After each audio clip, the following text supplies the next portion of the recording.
જિંદગીના ચોપડામાં સરવાળો માંડજો, કંઠી પહેરીને કંઠ કેટલા ન કાપ્યા, માણાના મણકામાં માધવને માપ્યા, તિલકથી બુદ્ધિને શુદ્ધિ બનાવજો, જિંદગીના ચોપડામાં સરવાળો માંડજો.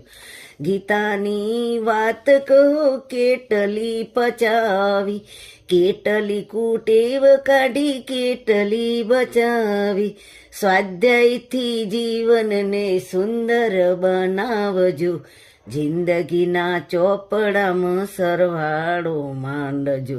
એક એક ગામડેને ગીતા પહોંચાડજો, ભાવ અને ભક્તિમાં મસ્ત બની રાખજો, કામ કરી દાદાના દિલને હલાવજો, જિંદગીના ચોપડામાં સરવાળો માંડજો, જિંદગીના ચોપડામાં સરવાળો માંડજો.